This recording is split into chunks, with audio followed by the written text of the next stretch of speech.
महाशिवरात्री भारतीय संस्कृतीत श्रद्धा, तपस्या आणि आत्मविश्वासाचा सर्वात मोठा पर्व म्हणजेच महाशिवरात्री. नमस्कार, मी नेहा आणि UCNच्या या खास एपिसोडमध्ये मी नेहा तुम्हा सर्वांचं मनपूर्वक स्वागत करते. महाशिवरात्री ही केवळ एक धार्मिक रात्र नाही, तर मन, शरीर आणि आत्म्याला शुद्ध करणारी एक आध्यात्मिक अनुभूती आहे. देशभरात महाशिवरात्रीच्या दिवशी कोट्यावधी शिवभक्त उपवास करतात, जागरण करतात आणि शिवभक्ती गाण्यावर जल्लोष सुद्धा करतात आणि ओम नमः शिवायचा अखंड जप करतात. कारण ही रात्र भोलेनाथाशी थेट संवाद साधण्याची मानली जाते. पुराणांनुसार महाशिवरात्रीच्या दिवशी भगवान शंकर आणि माता पार्वती यांचा विवाह झाला. काही कथांमध्ये सांगितलं जात याच दिवशी समुद्र मंथनातून निघालेलं हलाहल विष भगवान शंकरांनी प्राशन करून सृष्टीचं रक्षण केलं आणि त्यामुळेच त्यांना नीलकंठ असं नाव पडलं. महाशिवरात्री ही त्याग, संयम आणि कर्तृत्वाची आठवण करून देणारी रात्र आहे. याच दिवशी शिवभक्त रात्रभर जागरण करतात. 4 प्रहरांची पूजा केली जाते. शिवलिंगावर पाणी, दूध, बेलपत्र अर्पण केलं जातं. कारण असं मानलं जातं की या एका रात्रीची साधना संपूर्ण आयुष्याला दिशा देऊ शकते.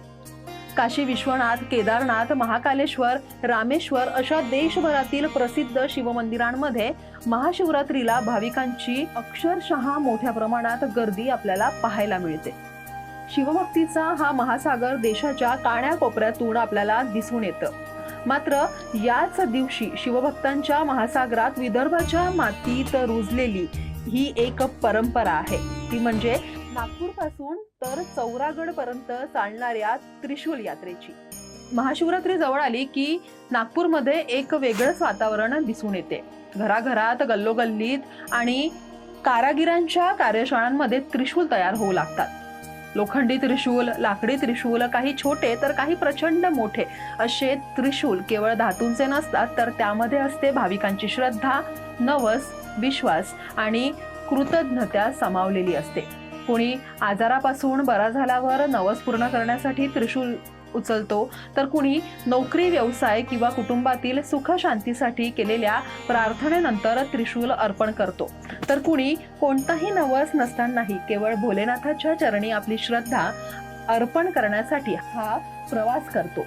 महाशिवरात्रीच्या आसपास नागपूरमधून अनेक शिवभक्त पायी प्रवासाला निघतात. खांद्यावर त्रिशूल, डोक्यावर भगवा, ओठांवर हर हर महादेवचा जयघोष आणि मनात एकच ध्यास, ते म्हणजे चौरागड. हा प्रवास सोपा नसतो. ऊन असो, थंडी असो की वारा असो, डोंगरदऱ्यातून हा प्रवास करावा लागतो. पाय थकतात, शरीर दमून जातं, पण मन मात्र अधिकच मजबूत होतं. हा प्रवास केवळ अंतराचा नाही, तर तो असतो आत्मपरीक्षणाचा. प्रत्येक पाऊल म्हणजे एक प्रार्थना, प्रत्येक श्वास म्हणजे एक जप. रस्त्यात अनेक भाविक एकमेकांना मदत करतात. कुणी पाणी देतं, कुणी औषध देतं, तर कुणी फक्त आधाराचे 2 शब्द. ही यात्रा माणुसकीची, एकतेची आणि भक्तीची खरी ओळख करून देते. अखेरच तो क्षण येतो जेव्हा चौरागड दिसू लागतो. मध्य प्रदेशातील पचमढी जवळ असलेला चौरागड हा डोंगराच्या शिखरावर बसलेला आहे. इथे भोलेनाथाचं प्राचीन मंदिर आहे. हजारो फूट उंचीवर असलेलं हे ठिकाण जणू शिवभक्तांच्या श्रद्धेची परीक्षा घेतं.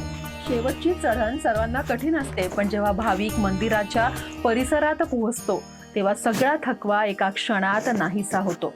डोळ्यात पाणी येतं, हात आपोआप जोडले जातात आणि ओठांवर हर हर महादेवचा जयघोष बाहेर पडतो. इथे त्रिशूलला अर्पण केलं जातं.